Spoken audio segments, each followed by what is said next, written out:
Let's take a look at WolframAlpha, which is a program for doing a lot of calculation and data analysis and all sorts of things. It's something you probably ought to be aware of at this stage.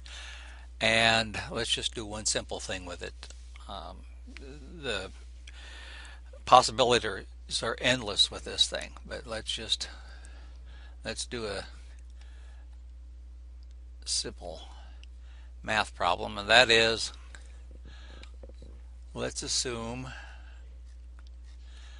and I guess I can type this in anywhere. It's got some examples here. I don't really want those examples, so I clicked on one of them, because what I want to do is I want to just evaluate a polynomial. So let's say, rather than being given that sequence of numbers, that you were given a polynomial and asked to generate a sequence of numbers from that polynomial.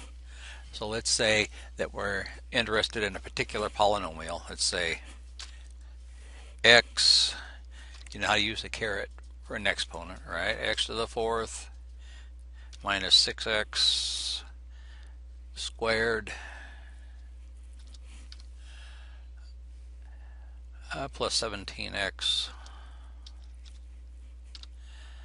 minus 12. And if y is equal to that, then if I plug in 1, I get the first number. If I plug in 2, I get the second number. If I plug in 3, I get the third. So let's say I want to run out like the first 8 of these numbers. Well, that could be a lot of button punching on the calculator. In WolframAlpha, if I simply enter the polynomial, I want that polynomial if x equals, and let's just try 1, 2, 3, 4, 5, 6, 7, 8. I'm not sure if that'll work or not, but let's just try it.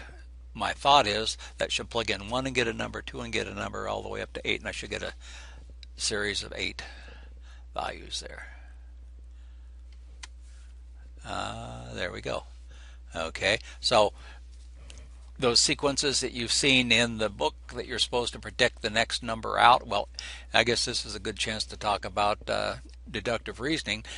This is the black box. If this is the machine that you know exactly how it works, therefore to find out the 9th number, you don't need induction, you use deduction. You simply, this is the rule, you plug in the number and you get the result.